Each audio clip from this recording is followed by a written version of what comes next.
kenapa orang lain seperti ini, saya tidak seperti ini. Betul. Ketika kita baca Al-Quran, wa asa an takrahu syai'an wa huwa khairul lakum wa asa an tuhibbu syai'an wa huwa syarrul lakum. Allah tu telah meletakkan sesuatu di hikmah Allah Subhanahu wa taala. Tapi kita tidak tahu. Maka Allah Subhanahu wa taala menyebutkan dalam surah ini, wa faddalnahum ala kathirin mimman khalaqna tafdila. Artinya setiap manusia Allah berikan kelebihan di antara satu dengan yang lain. OKU dia, tak OKU-kah dia, okey sajakah dia, tak okeykah dia, ada kelebihan yang Allah berikan. Kita tengok di luar sana banyak yang hafal Al-Quran, Masya Allah, dia tak nampak tapi Allah bagi jalan lain.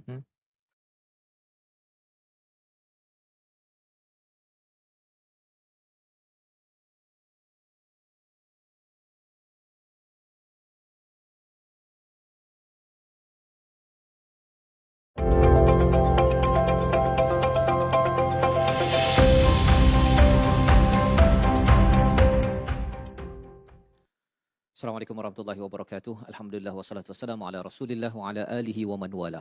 Syada la ilaha illallah, syada Muhammadan abduhu wa rasuluh. Allahumma salli ala sayidina Muhammad wa ala alihi wa sahbihi ajma'in. Kita bertemu dalam wacana Al-Quran, kita bongkar solusi Quran, bina ekosistem Islam, dan pada hari ini kita bersyukur pada Allah Subhanahu taala kita akan bersama mewacanakan satu tajuk yang istimewa, kesinambungan daripada siri yang lepas, iaitu Permata Hatiku Anak Syurga. Kita berbincang tentang perkara ini lantaran 3 Disember yang lepas disambut di peringkat satu dunia berkaitan dengan OKU, dan lebih daripada itu bila kita melihat di dalam Al-Quran, ia bukan sekadar disambut satu hari tetapi ia diraikan pada setiap hari untuk kita sama-sama memahami apakah hala tuju tentang permata hatiku. Dan pada hari ini kita bersama dengan 2 orang panel yang berpengalaman menggerakkan kajian dan juga NGO. Yang pertama, saya memperkenalkan Dr. Haji Nur Akhyari bin Muhammad Raus, pensyarah di Universiti Sains Islam Malaysia. Apa khabar, Ustaz, Doktor? Baik, Alhamdulillah. Alhamdulillah. Ahlan ke. Selamat datang ke Wacana Al-Quran. Terima kasih. Ya, dan juga kita bersama dengan Datin Roziatun Jamaluddin. Apa khabar, Datin? Alhamdulillah. Alhamdulillah ya, selamat datang ke Wacana pada hari ini. Kita ingin sama-sama berbincang, melihat pengalaman daripada Indonesia dan Malaysia. Datin orang Malaysia ya? Malaysia. Orang Malaysia. Okey. Tetapi berpengalaman ya. Kita akan melihat pengalaman demi pengalaman 2 negara, dan kita bersama juga dengan Ustaz Tarmizi Abdul Rahman. Apa khabar, Ustaz? Alhamdulillah. Ya, tajuk minggu ini adalah tajuk yang amat penting. Betul. Ya, lantaran kita bercakap tentang bagaimana kekuasaan Allah Subhanahu Wa Taala untuk menjadikan kepelbagaian potensi kekuatan yang ada untuk sama-sama kita melihat hala tuju permata hatiku anak syurga. Jadi mari sama-sama kita mulakan dengan melihat kepada surah Al-Kahfi. Surah yang memberikan panduan kepada kita bagaimana menguruskan 2 potensi yang ada, al-mal, harta, dan juga anak, dalam ayat yang ke-46 hingga 47. Mari sama-sama kita buka pada halaman 299 bagi memulakan majlis bersama Ustaz Tarmizi. Terima kasih kepada Ustaz Fazrul. Assalamualaikum warahmatullahi wabarakatuh. Saya muliakan tuan guru saya, Ustaz Fazrul, guru saya dulu ni di USIM. Di USIM. Ya. Masya-Allah, Ustaz Dr. Haji Akhyari. Masa saya belajar dulu tak ada lagi Ummi Maktum ni. Ya. Sekarang Fadil Doktor pengarah pusat penyelidikan Yayasan Ibnu Ummi Maktum. Semalam pun kita dah berkongsi dengan sahabat-sahabat tentang Ummi Maktum, kan kehebatan dia, subhanallah. Sehingga satu surah turun. Allahu Akbar. Kerana betul, Ustaz. Abdullah bin Ummi Maktum ya, masya-Allah. Dan yang dimuliakan juga Datin Roziatun selaku tamu kita. Tuan-tuan dan puan-puan, kita mulakan hari ini dengan ayat yang ke-46 saya. 46 dan 47. 2 ayat Ya. Okey, di halaman 299. A'udzu billahi minasyaitonir rajim. Bismillahirrahmanirrahim.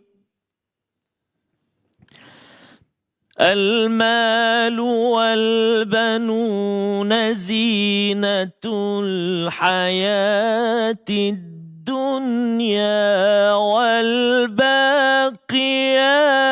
الصالحات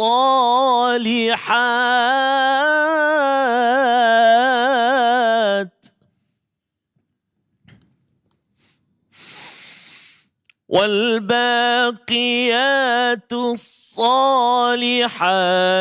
خير عند ربك ثوابا وخير أملا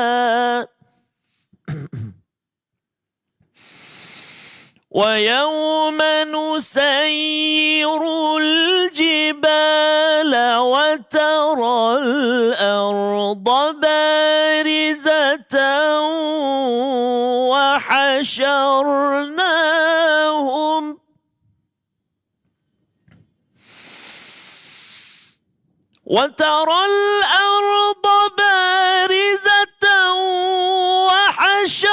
وحشرناهم فلم نغادر منهم أحدا صدق الله العظيم.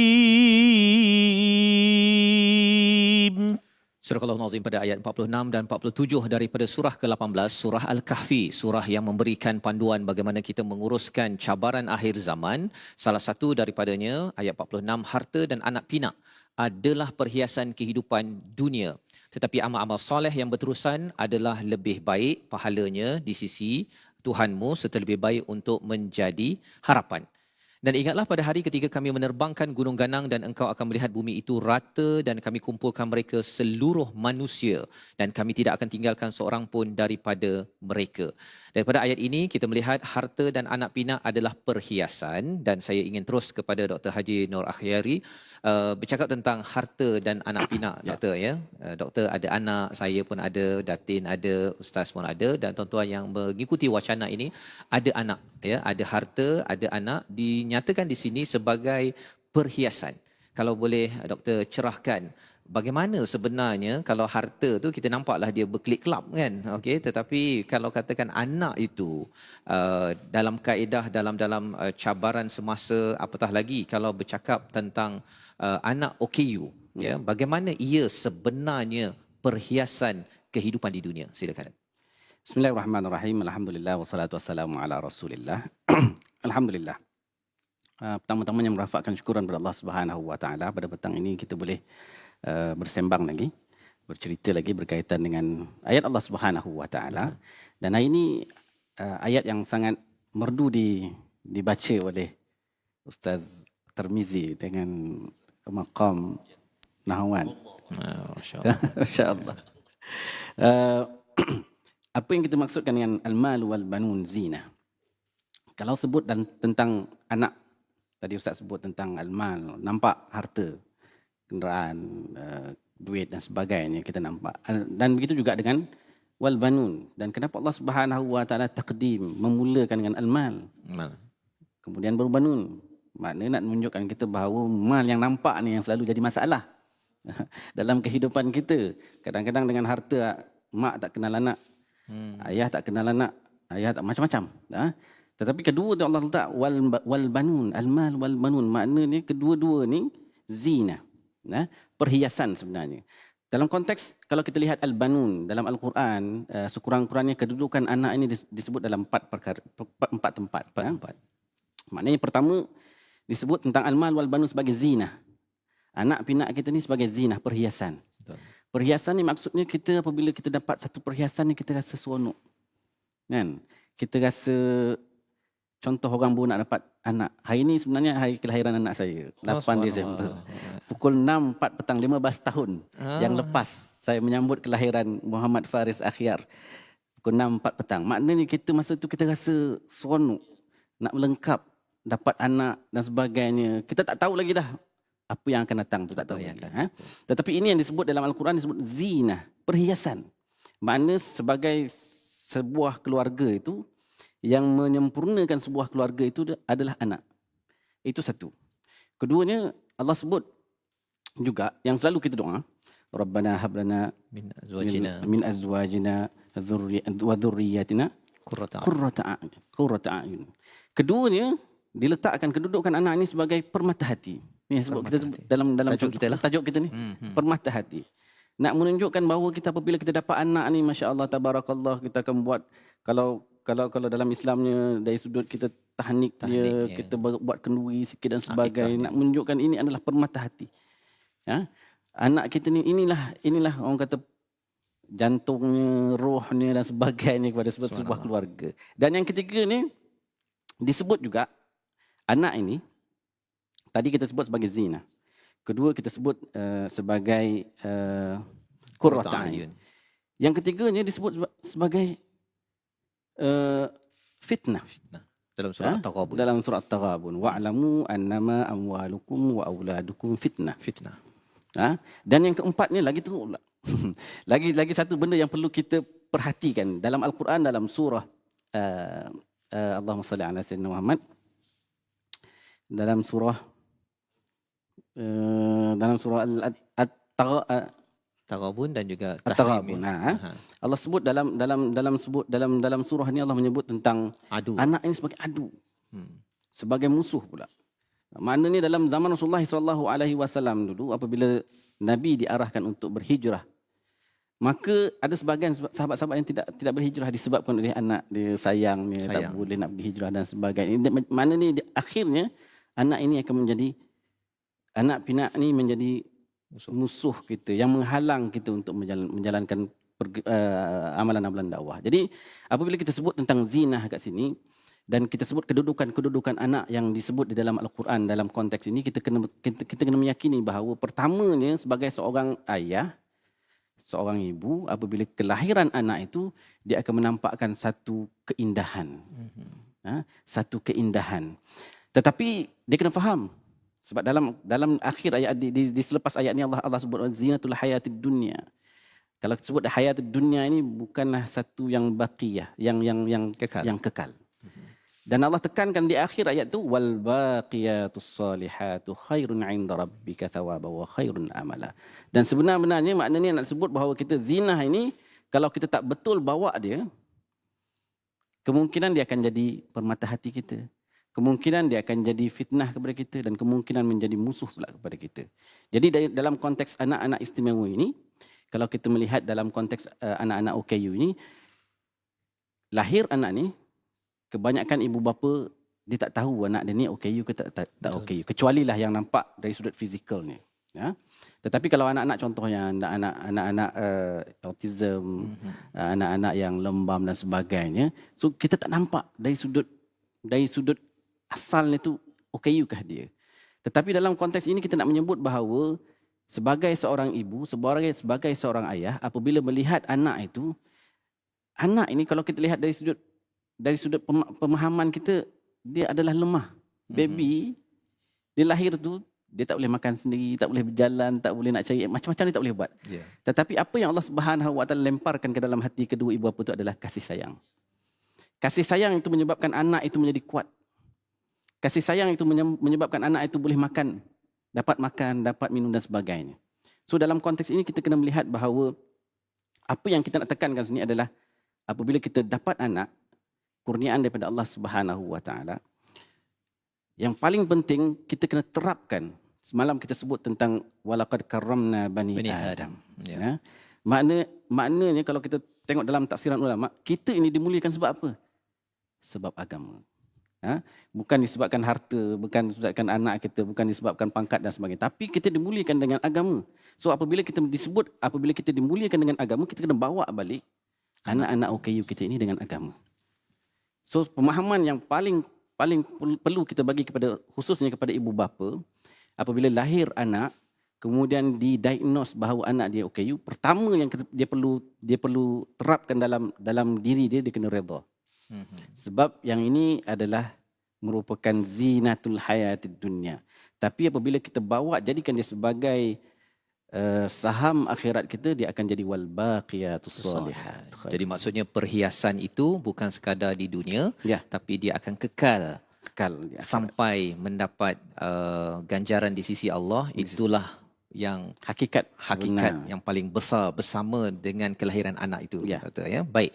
Jadi terima kasih diucapkan pada Dr. Haji Nur Hayari bin Muhammad Raus sebagai pensyarah di Universiti Sains Islam Malaysia yang mencerahkan kita tentang ayat 46 dan 47 ini, bagaimana melihat harta dan juga anak, ya, bila diawalkan al-mal itu, al-mal, harta itu boleh menjadi halangan untuk menyayangi ataupun memberi masa kepada anak. Tapi lebih daripada itu, anak ini sebagai perhiasan, kalau menggunakan formula daripada ayat 46 ini, ayah mak itu cepat-cepat menukarkan mata wang dunia ini, ya, sama ada harta ataupun anak ini cepat-cepat jadi mata wang akhirat. Itu yang doktor sampaikan sebentar tadi, kerana inilah cita-cita yang paling baik yang disampaikan pada ayat 46. Jadi kita nak berpindah kepada Datin Roziatun sebagai seorang ibu yang mempunyai berpengalaman dengan anak dan juga mengendalikan NGO, ya, bersama dengan anak OKU. Mungkin Datin boleh berkongsi dari segi bagaimana perasaan permata ini dan macam mana semangat mengekalkan permata itu masih lagi sampai sekarang, bina NGO dan masih bersemangat lagi untuk beritahu kepada dunia bahawa anak ini memang permata, jangan dikacakan dia, dan kaca ke permata itu bukannya anak itu yang tetapkan, ya, peranan ibu ayah. Silakan. Okey. Bismillahirrahmanirrahim. Terima kasih Ustaz.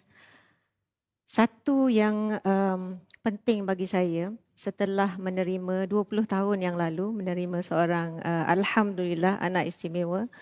Jadi saya merasakan anak istimewa ini sebenarnya sekarang setelah 20 tahun. Selepas 20 tahun. Sebenarnya adalah asbab.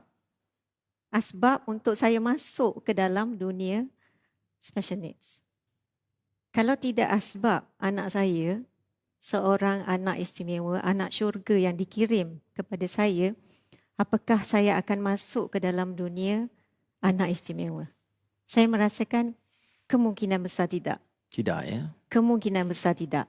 Mungkin ya, tapi lebih banyak tidak. Tidak. Jadi saya merasa sebab kenapa Allah kirimkan sesuatu? Mesti ada sebab. Dan kita sebagai seorang hamba, kita harus melihat.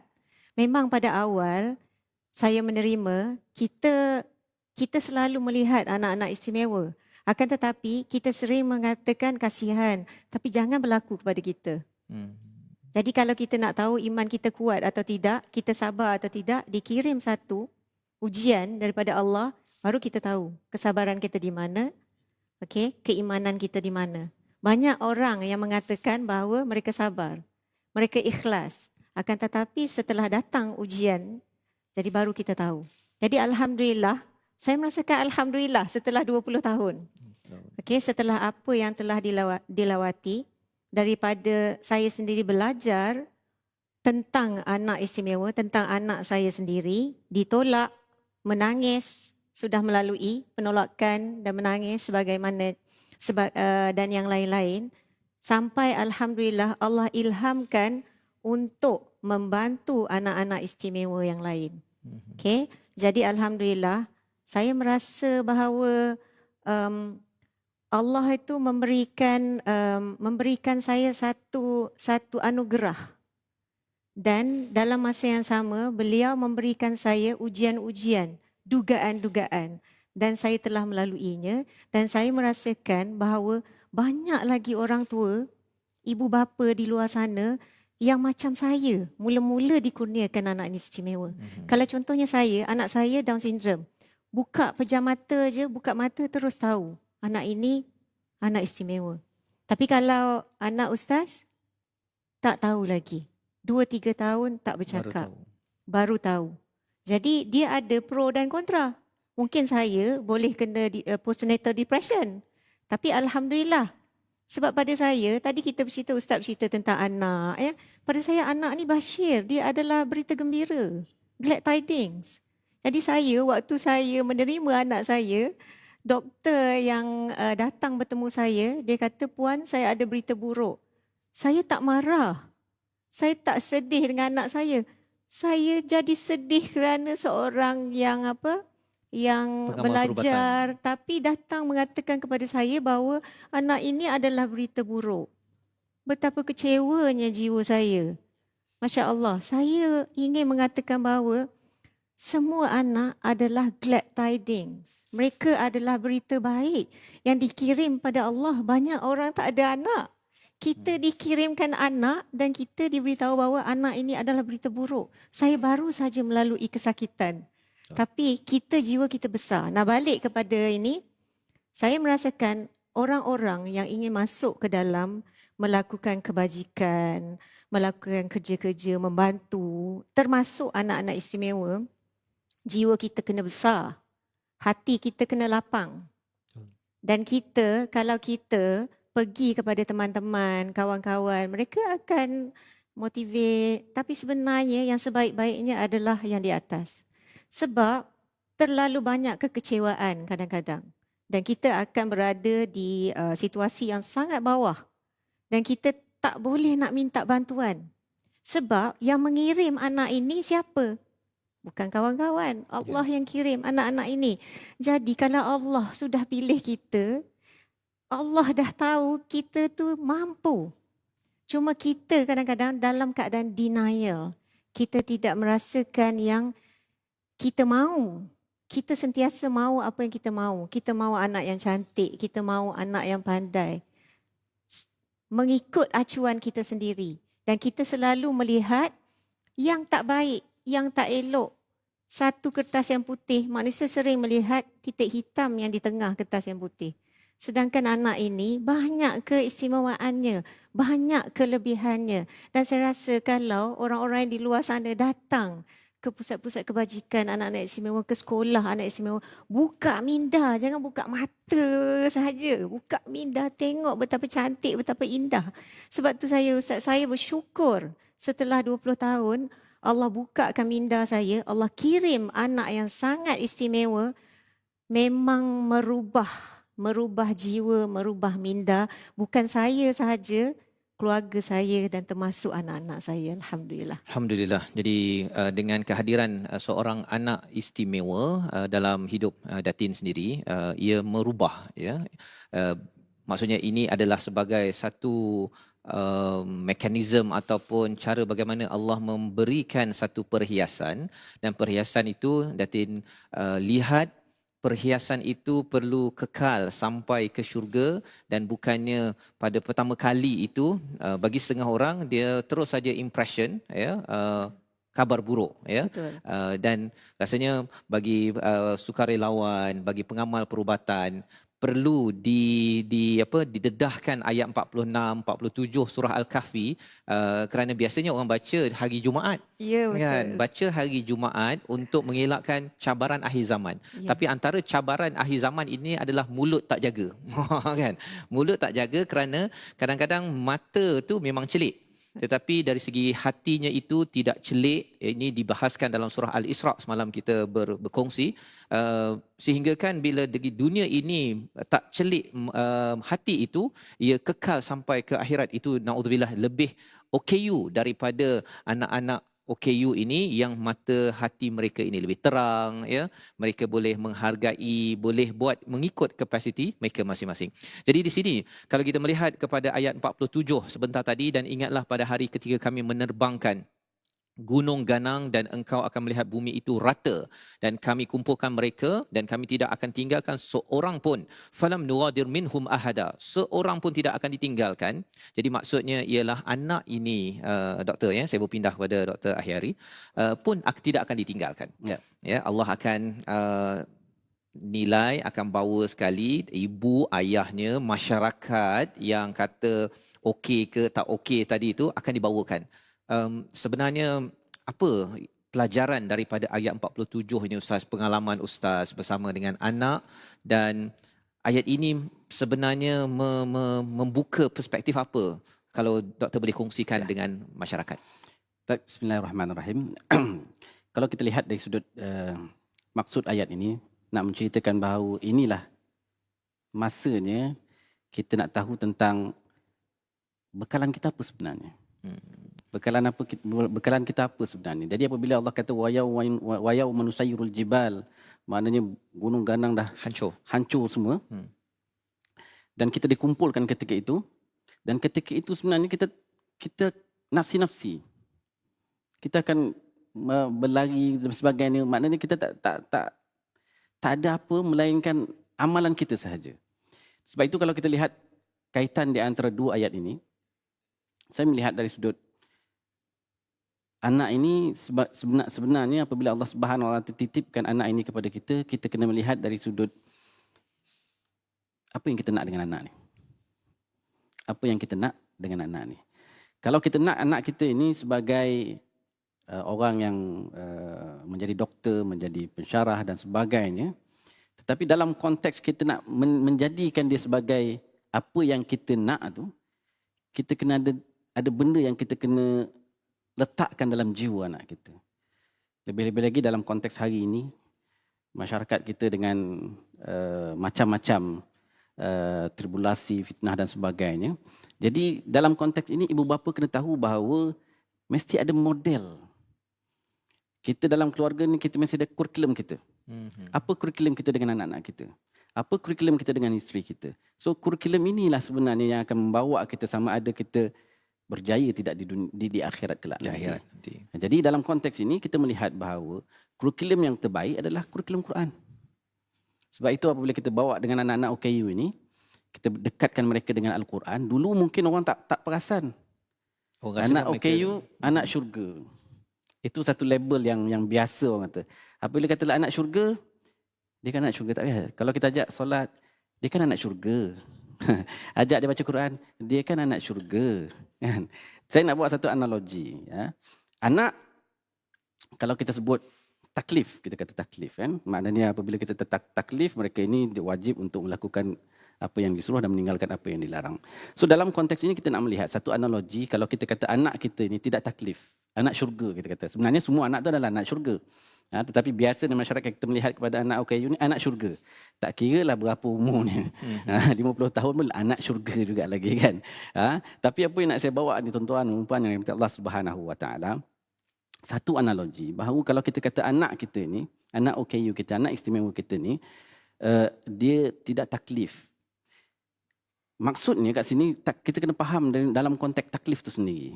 Kalau kita kata taklif itu menyebabkan mereka menyebabkan kita disuruh membuat solat, contohnya solat, puasa dan sebagainya, maka kita kena lihat dalam konteks anak-anak kita ini dengan anak-anak yang tipikal. Kalau anak-anak yang tipikal belum sampai, sebab kita kena faham taklif itu apa? Taklif itu mereka yang sampai umurnya. Dan berakal dan sampai umurnya. Itu biasa dari sudut fiqh dia. Dalam konteks anak-anak biasa kita, anak-anak yang umur kita 4 tahun, 5 tahun, taklif tak? Tak taklif kan? Dia taklif nanti kalau perempuan 9 tahun biasa. Kalau lelaki dalam 13, 14 tahun macam tu. So kalau anak kita kata tak taklif tadi tu, anak kita yang kecil 4 tahun, 5 tahun, jangan ajar Quran. Anak tipikal kita, jangan dia ajar Quran sebab dia tak taklif. Jangan dia ajar solat. Sebab apa? Sebab dia tak taklif. Begitu jugalah keadaan dia dengan anak OKU. Kalau kita kata anak OKU tidak taklif, sama jugalah dengan anak-anak kita yang 4 tahun, 5 tahun tu yang belum sampai akil baligh dia tu, jangan dia ajar Quran. Nanti orang kata ustaz ni ajaran sesat ke apa kan. Ya analogi ya untuk tapi ini analogi. Maksudnya tak payah ajar, tunggu nanti umur 7 9 tahun baru ajar. Baru kita ajar. So maknanya nanti orang kata mana boleh ustaz melentur buluh itu biar dari rebungnya. Jadi untuk anak OKU pun sama. Sama juga. Maksudnya kalau belum taklif pun tetap juga kita dididik. Perlu diajar. Sebab kita tentang kalau kita buka surah Ar-Rahman, Allah sebut apa? Ar-Rahman 'allamal Quran. Kadang-kadang ini yang kita selalu misunderstanding, salah faham tentang sebenarnya Al-Quran. Yang ajar Al-Quran ni siapa sebenarnya? Allah Subhanahu. Allah. Anak kita walaupun dalam keadaan teruk macam mana pun, ketidakupayaan macam mana pun, kita kena ingat yang ajar tu Allah. Kita ni wasilah. Itu sebab dalam konteks kita buat kerja-kerja amal ataupun dalam hidup kita ini, kita kena ingat kadang-kadang kita letih, kita stres dan sebagainya. Itu biasa. Sebab kita manusia. Tetapi kita kena ingat kita akan jadi orang yang luar biasa sebab kita ada Allah.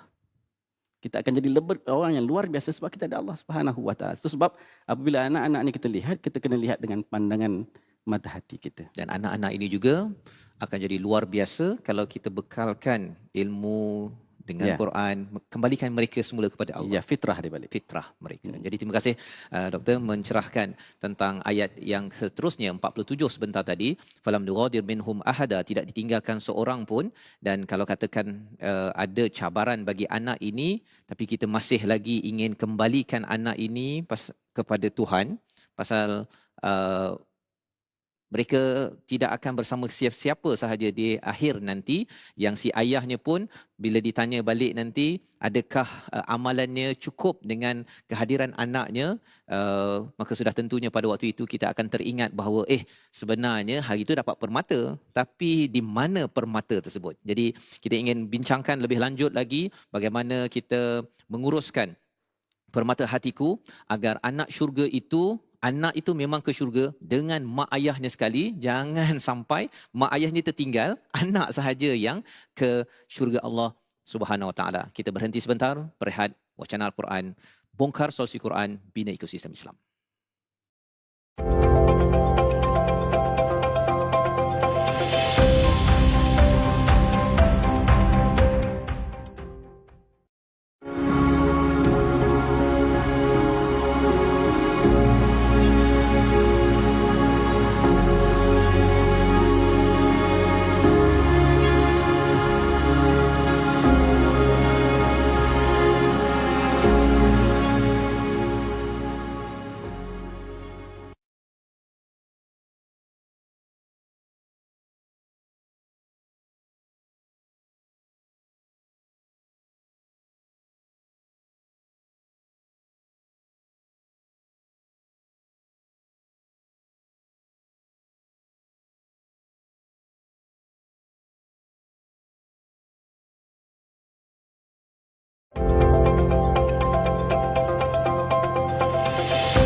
Kembali kita dalam wacana Al-Quran, kita bongkar solusi Quran bina ekosistem Islam dalam tajuk kita Permata Hatiku, Anak Syurga, dan kita berbincang berkaitan dengan anak OKU, bagaimanakah status, bagaimanakah menyikapi kepada anak ini bagi ibu ayah, bagi masyarakat dengan berpandukan kepada panduan cahaya daripada Al-Quran. Sebentar tadi kita membincangkan daripada surah Al-Kahfi ayat yang ke-47-48 itu untuk kita sama-sama melihat bahawa sebenarnya anak ini adalah permata. Dalam masa yang sama, Al-Fadhil Ustaz Dr. Haji Nur Akhyari menyatakan bahawa dalam Al-Quran anak ini sebagai qurrata ayun, boleh jadi fitnah dan boleh jadi sebagai adu, sebagai musuh.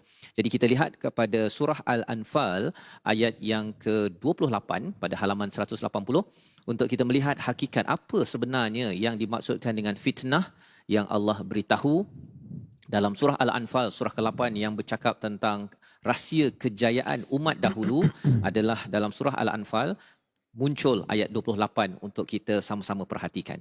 Jom kita baca. Terima kasih Fadil Ustaz Fazrul.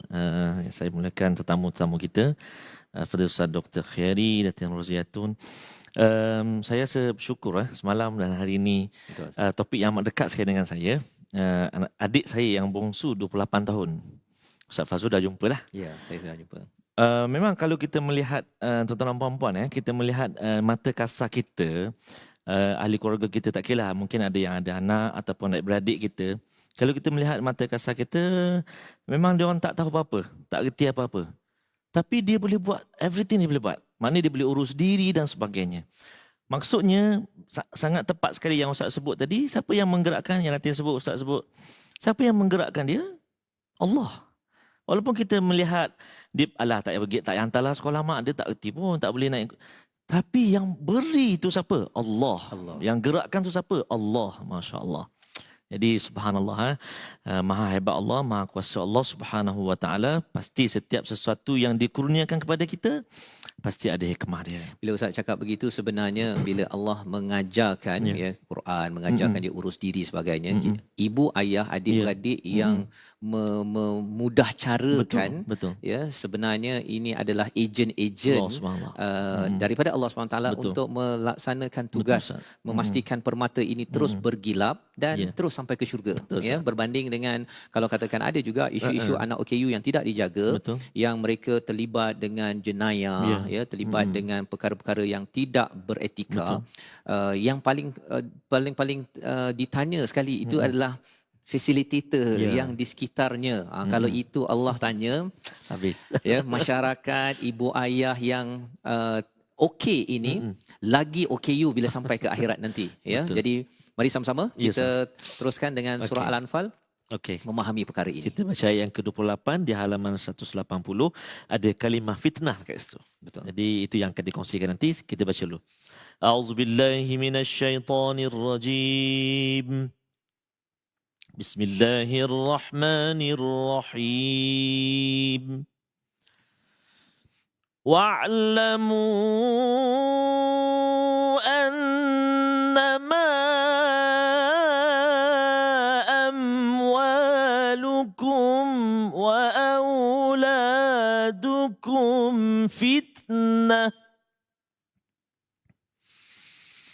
wa anna Allah indahu ajrun azim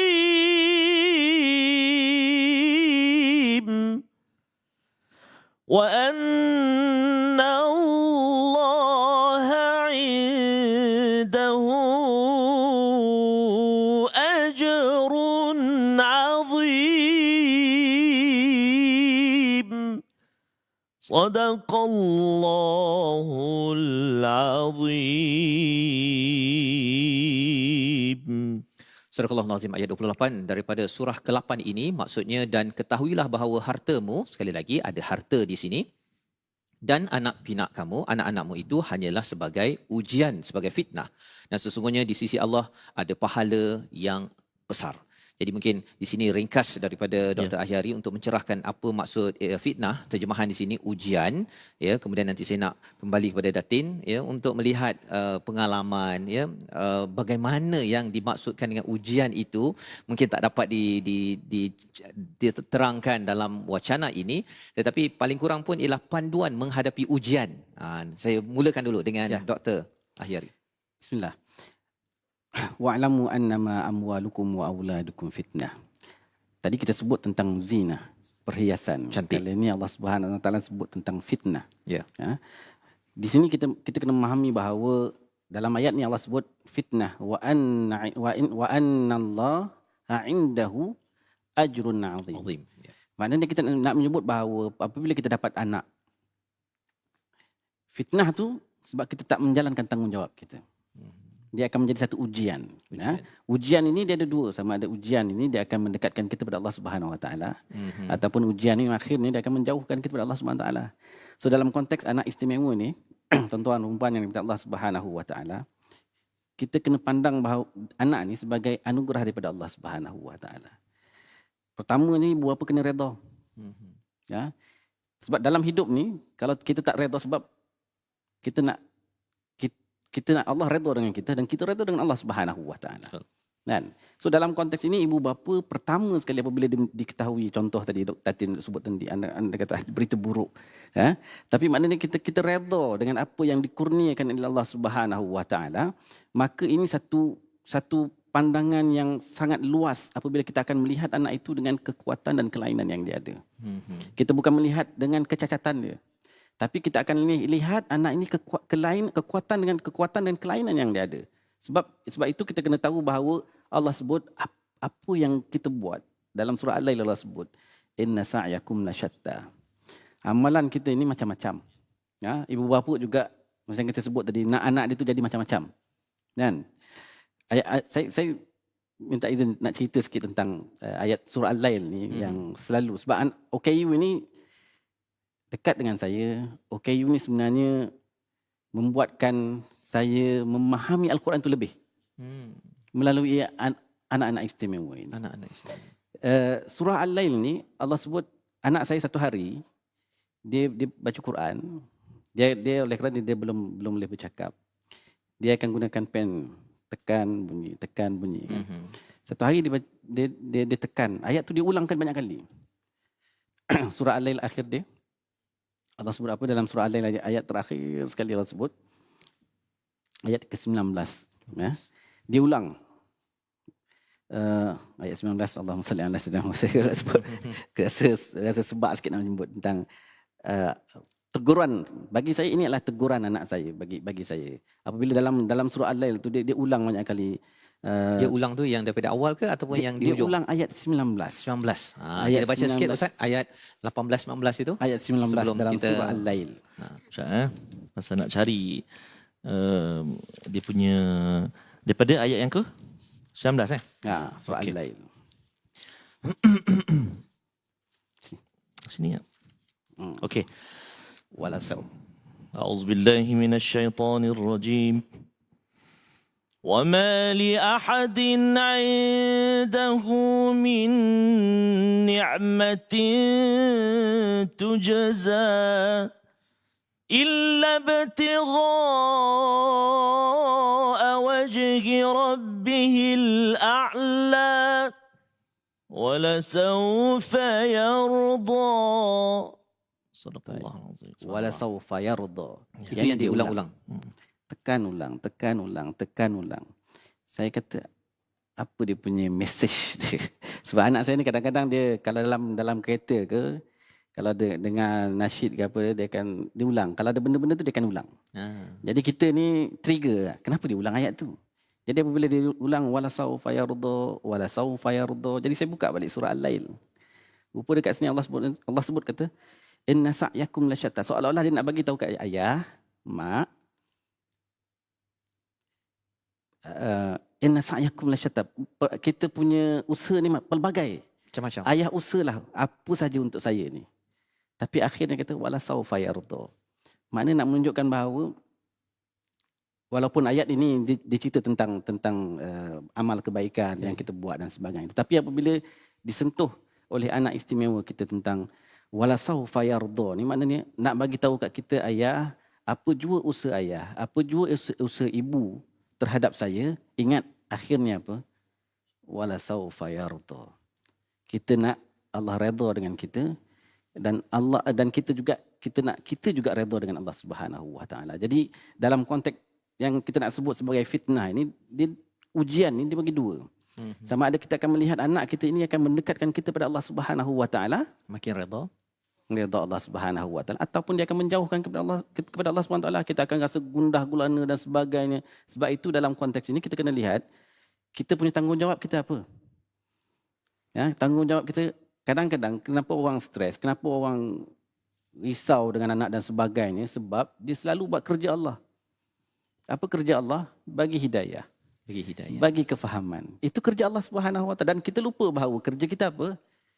Kerja kita adalah menunaikan kerja Rasulullah sallallahu alaihi wasallam. Apa kerja Rasulullah? Balighu anni walau ayah. Itu sebab apabila kita dekatkan anak kita dengan Al-Quran, kita kena ingat bahawa bukan kita yang merubah anak kita. Al-Quran itu yang merubah. Quran yang merubah kita ni adalah wasilah. So, wasilah yang kita nak tu ajrun indallah. Kita nak mendapatkan dalam surah Al-Anfal tadi sebut tentang azim, maknanya pahala yang banyak Allah Subhanahu Taala sediakan based on macam mana kita melihat anak-anak kita. Kalau kita melihat anak kita ini kita dekatkan dengan Allah Subhanahu Wa Taala, maka ini Allah akan selangkah kita ke hadapan Allah Subhanahu Taala, beribu langkah Allah Subhanahu Taala bersama dengan akan kita. kepada Ya, jadi itu adalah pencerahan berkaitan dengan fitnah tadi itu sebagai satu ujian. Ada dua pilihan, sama ada lulus ya macam UPSR tu ataupun tak lulus ya. Dan kalau nak lulus ni kerjanya berat Yap. ya. Katin, bila bersama dengan anak OKU dalam NGO, kerja ini berat.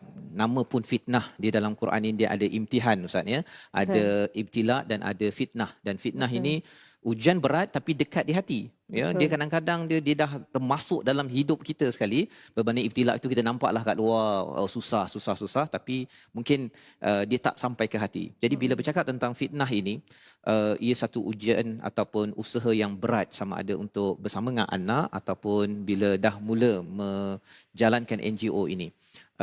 Apakah rahsia untuk tetap boleh pegang ataupun ambil beban berat itu? Pasal setengah orang ialah saya give up. Kan, saya rasa bahawa dahlah, belum lagi saudara cakap lain macam, ya, orang lain pun pandang ini mesti ada something yang tak kena dalam hidup. Ada Betul. orang yang cuba ambil tugas Tuhan tadi, Ustaz. Ya, betul. Dia ambil tugas Tuhan, dia cakap pada orang lain. Jadi macam mana Datin menguruskan perkara tersebut? Okey, saya nak kongsi pengalaman.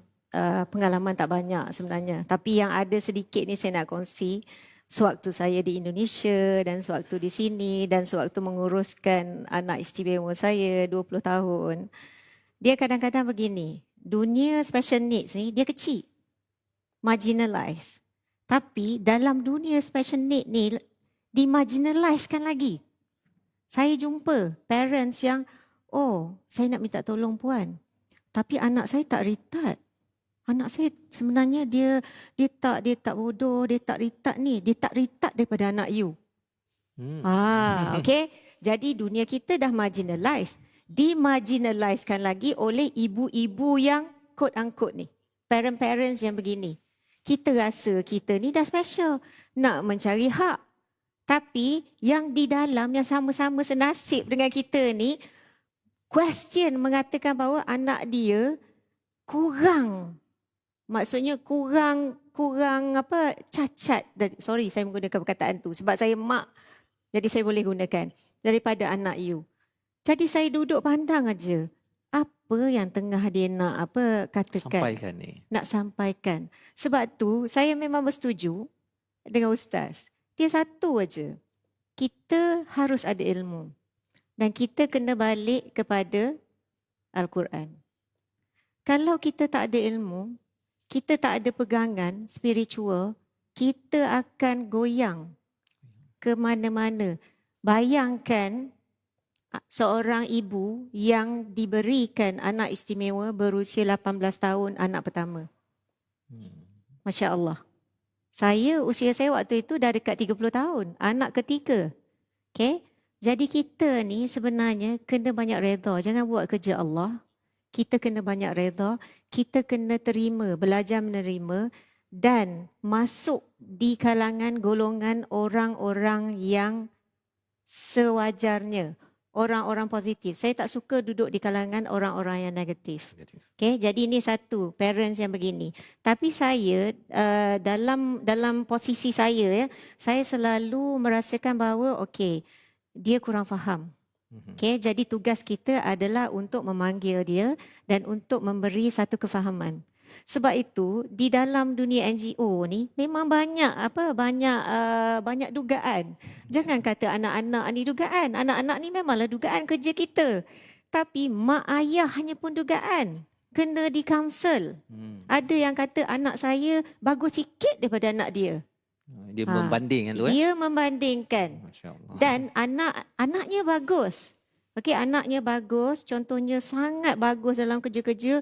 Tiba-tiba parent kata, oh saya nak anak saya ni fokus membaca. Sedangkan anak ni tak boleh pergi dah. Apatah lagi anak-anak remaja. Kita tak boleh buat lagi seperti anak-anak yang kecil. Memaksa mereka. Jadi di sinilah datangnya saya untuk memberi counselling kepada orang tua, kepada parents. Okay? Sebab anak yang dikirim ni, kita selalu melihat yang tak ada masalahnya kita ni. Kita selalu melihat yang tak ada. Apa anak kita tak ada? Apa anak kita kurang? Kita lupa nak tengok keseluruhan anak tu, Masya Allah. Dia rajin solat, dia ikut cakap, dia penyayang. Yang ni kita tak tengok. Sama dengan anak-anak kita yang mainstream, yang normal, bawa balik 70. 70 je dapat. Jadi kita selalu melihat apa yang kita tak ada. Jadi ini masalah dan kita kurang bersyukur. Okey, bila kita kurang bersyukur, kita akan melihat apa yang kurang, apa yang tak ada. Dan di dalam dunia NGO memang cabaran terlalu banyak. Okey, dugaan terlalu banyak. Sebab tu tadi saya katakan, kalau kita nak masuk, kita kena hati kita besar. Jiwa kita besar, hati kita lapang. Jadi barulah datanglah apa kepada kita. Sebab tu saya ni kadang-kadang saya tak suka ikut orang. Sebab contohnya anak saya 20 tahun. Anak ustaz 15 tahun. Okey, kalau saya nak tunggu kerajaan nak jaga berapa banyak? Ya, betul. Sekolah tak cukup. Jadi kalau saya nak tunggu, anak saya ni bukan makin ke belakang, makin ke depan. Jadi kita kalau di NGO, kita kena ikhlas, kita kena redha, kita kena bersyukur dengan apa yang ada. Sebab tu bagus kita keluar, kita berjumpa, kita tengok. Masa tu saya rasa sedih. Bila saya duduk dalam dunia NGO ni, ya Allah, rasa kecilnya ada anak yang lagi teruk. Ada anak orang miskin tak mampu nak terapi. Sebab tu kita bagi terapi, kita bagi pendidikan kepada anak-anak ni. Dan sebagaimana Ustaz cakap tadi, apakah agama tu tak penting bagi anak-anak syurga? Namanya dah syurga, masuklah ke syurga. Kalau macam tu gaya, semua parent minta dengan Allah, ya Allah nak minta anak syurga sebab nak bagi syurga. Tapi kita kena ingat, syurga tu mahal. Syurga tu mahal. Tak semudah dapat anak syurga, terus akan pergi ke syurga. Betul. Takut nanti bawa pergi jalan ke sebelah lagi. Kalau kita tak betul menjaga anak-anak syurga kita ni. Terima kasih diucapkan pada Datin berkongsi tentang betapa fitnah itu adalah real, ya. Maksudnya ialah Allah memberikan ujian yang besar itu, tetapi tawaran daripada Allah dalam ayat yang ke-28 ini, wa annallaha indahu ajrun azim. Dalam Quran ini dia ada ajrun karim, ada ajrun azim, ada ajran hasana dalam surah Al-Kahfi awal ini. Tapi di sini muncul ajrun azim, ya, kerana salah satunya Ustaz, ya, mungkin Ustaz pun boleh menambah di hujung nanti mesej kepada umum, ialah bila terlibat dengan fitnah ini, ada satu masa pasal fitnah dia menyebabkan sesuatu yang kompleks, yang menyebabkan kita dia kalau fitnah ini emas dileburkan itu sampai, kalau saya belajar chemical engineering, ya, 2969 darjah Celsius. Seseorang itu akan dibakar, bakar, dan yang paling tinggi sekali yang mendapat ujian fitnah ini adalah Nabi sallallahu alaihi wasallam, dan fitnah yang paling tinggi dalam dunia ini adalah fitnah syirik. Kan? Jadi gabungan perkara-perkara tersebut, kalau tidak syirikkan Tuhan sebenarnya dalam menghadapi ujian ini, maka insya-Allah lulus. Akan mendapat ganjaran yang azim, kerana ketika menghadapi ujian ini sama ada anak OKU, anak yang okey, yang biasa menghadapi cabaran harta, sebenarnya ketika kompleks berlaku, ujian itu berlaku, kita rasa diri amat kecil, kan? Tetapi kita tahu bahawa ganjaran daripada Allah adalah ajrun azim, rasa besar. Seperti mana Datin kongsikan tadi, ketika melihat bahawa usaha ini adalah azim, ya, daripada Allah SWT, Allah akan bagi macam-macam. Inilah yang akan melatari kepada usaha menjadikan permata hati ini, qurrata ayun itu, kalau doa yang Ustaz baca tadi itu, dia ada paling kurang dua aplikasi, kan. Sama ada memang kita doa ketika anak tu memang menyejukkan mata, permata hati, ataupun ketika dia memanaskan hati, ya Allah jadikan dia sejuk balik hatiku ini, kan. Jadi ini adalah di antara deskriptif dan preskriptif di dalam kita mensikapi doa Rabbana hablana min azwajina wa zurriyyatina qurrata a'yun waj'alna lil muttaqina imama. Di hujung ini 2 minit untuk Dr. Ahyari untuk berkongsi mesej penting bagi ibu ayah yang ada anak OKU, ya, dan juga masyarakat. Ya, bagaimana untuk memastikan permata ini terus digilap sampai masuk ke syurga nanti bersama. Silakan. Betul. Bismillah. Apa yang saya sampaikan sebagaimana apa yang disebut di dalam Al-Quran dalam surah At-Tin ayat keempat, laqad khalaqnal insana fi ahsani taqwim. Allah sebut tentang kejadian manusia ini sebaik-baik kejadian. Kita kena faham bahawa OKU ini bukan defect produk daripada Allah Subhanahu Wa Taala. Dia bukan produk rosak daripada Allah Subhanahu Wa Taala. Sebab kita kena meyakini, kita beriman tadi kan, laqad khalaqnal insana fi ahsani taqwim. Sebaik-baik kejadian daripada Allah Subhanahu Wa Taala. Dia buta, dia adalah sebaik-baik kejadian Allah Subhanahu Wa Taala. Dia pekak, dia adalah sebaik-baik kejadian daripada Allah Subhanahu Wa Taala. Dia autism, Down syndrome dan sebagainya, dia adalah sebaik-baik kejadian daripada Allah Subhanahu Wa Taala. Jadi dalam konteks anak istimewa ini, ibu bapa kena faham, sebab dalam hidup kita ni ada dua benda yang kita akan cari, ya, ataupun dua S. S yang pertama syukur. Syukur Allah kata apa? La azidannakum. Allah akan tambah. Ya. Kemudian satu lagi S tu sabar. Kita dibagi nikmat, kita syukur pada Allah Subhanahu Wa Taala. Apabila kita diuji, kita kena sabar. Kedua-dua ini adalah sifat yang tinggi nilainya, sebagaimana Allah Subhanahu Wa Taala melabelkan Rasulullah sallallahu alaihi wasallam dengan wa innaka la'ala khuluqin azim. Nak menyatakan bahawa nabi ini kalau akhlak tu tinggi ni, nabi duk atas lagi. Tinggi ni akhlak Rasulullah sallallahu alaihi wasallam. Kalau kita lihat kehidupan Rasulullah, dua benda juga diamalkan. Syukur dan sabar. Seperti sepasang kapak ya, burung. So, dalam konteks ini sebagaimana kita nak dapatkan syukur dan sabar tu, balik kita fitrah balik semula. Kullu mauludin yulalu ala fitrah. Fa'abawa. Yang penting sekali adalah mak ayah. Mak ayah penting. Ya. Sebelum kita jumpa dengan masyarakat, ya, sebelum kita jumpa dengan adik-beradik, tak apalah adik-beradik kata-kata inilah dosa, ataupun orang-orang kata inilah dosa-dosa kamu yang terdahulu. Sebab itu dapat anak macam ni. Kalau saya jawab senang je. Alhamdulillah dosa saya dahulu Allah dah habis dah. Dosa engkau kita boleh kadang-kadang kita kena main jugalah dengan main balik lah dengan dia. Selain daripada sejak bila dapat ayat Quran baru pula ya. Okey. Jadi yang penting kita nak bagi kepada ibu bapa, walaupun anak kita OKU ataupun kita kata ketidakupayaan dia macam mana teruk macam mana, tapi kita kena ingat ketidakupayaan tu bukan berpunca daripada kecacatan mereka, tapi dia berpunca daripada sikap kita dan masyarakat ataupun fasiliti yang tidak memungkinkan OKU ini duduk dalam kita. Dan dalam konteks ini kita kena menyatakan bawa balik anak ini untuk mengenal Allah Subhanahu Wa Taala. Sebab inilah yang akan ditanya oleh Allah Subhanahu Wa Taala. Dan akhirnya apabila kita nak kata ajrun azim ni, kita nak buat bekalan anak-anak kita ni. Kelak di akhirat kalau Allah tanya nanti, aku titipkan engkau dengan anak istimewa. Apa yang kau buat dengan anak engkau? Kalau anak tersebut kata, aku diajar dengan benda-benda yang bukan Doraemon ke benda-benda yang... Akhirnya, kita pun, mak ayah pun tak dapatlah menjadi kita kata saham akhirat tu.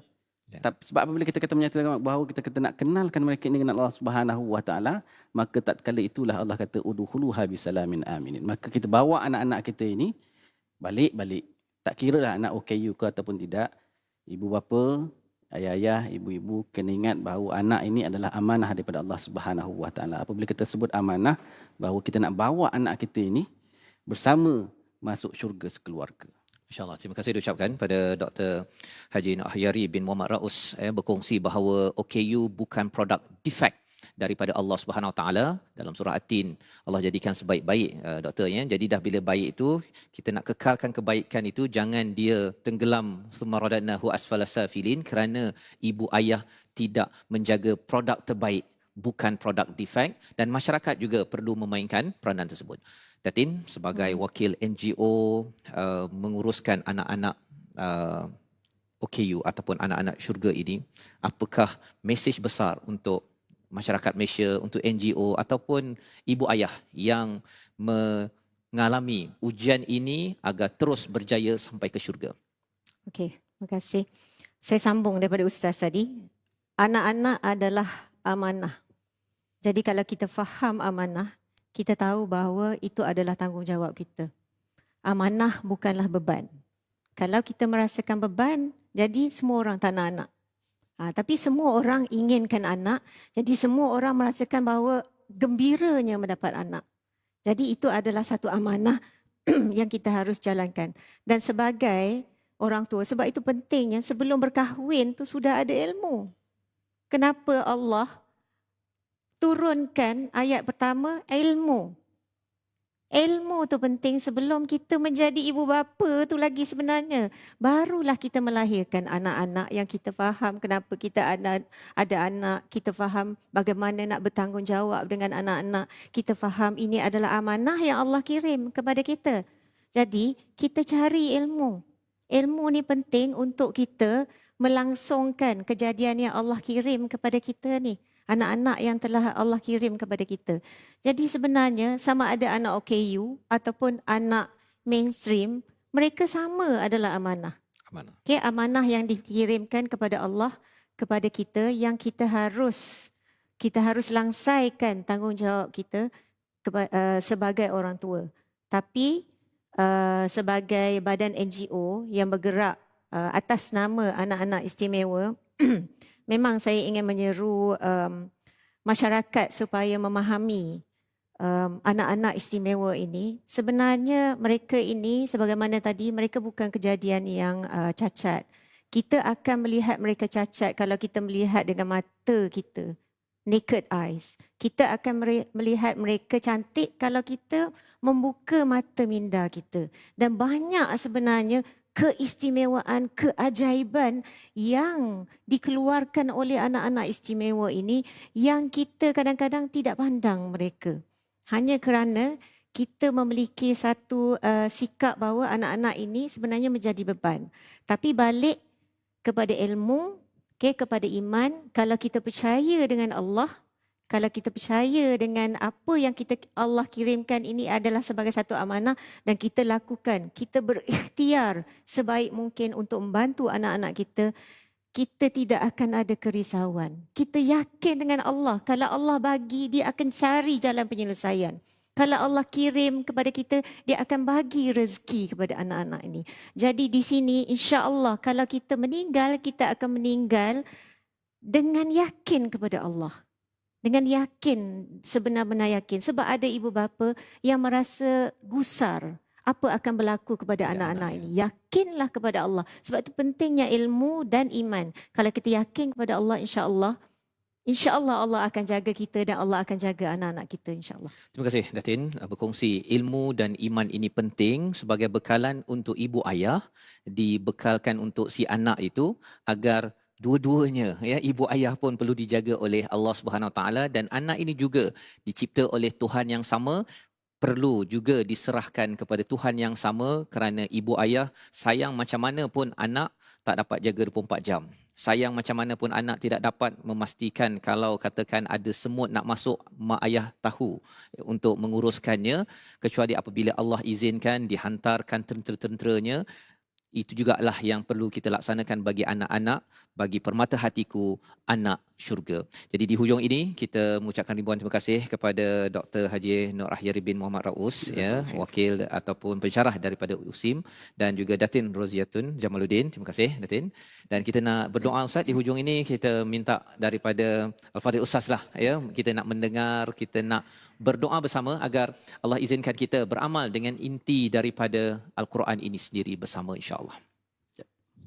Bismillahirrahmanirrahim. Alhamdulillahirabbil alamin.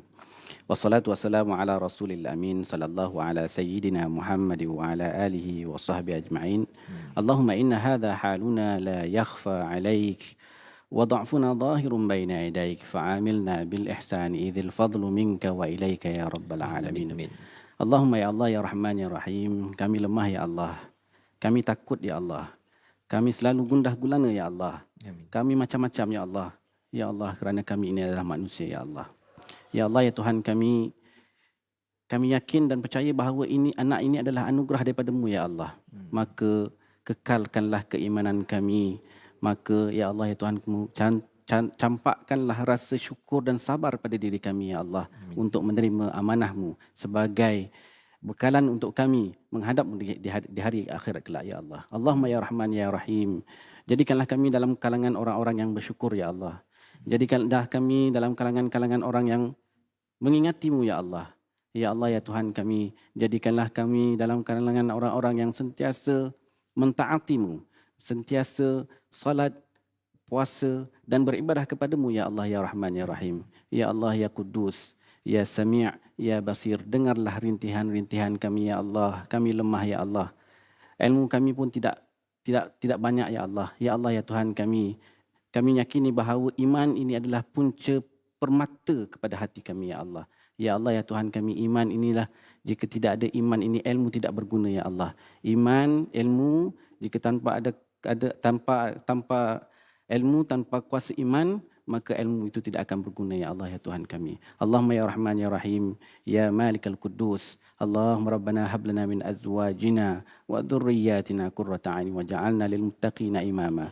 Rabbana innaka sami'ud du'a wa qaribun mujibud da'wa wa ya qadiyal hajat. Rabbana atina fid dunya hasanah wa fil akhirati hasanah وقنا عذاب النار وصلى الله على سيدنا محمد وعلى آله وصحبه أجمعين سبحان ربك رب العزة عما يصفون وسلام على المرسلين والحمد لله رب العالمين.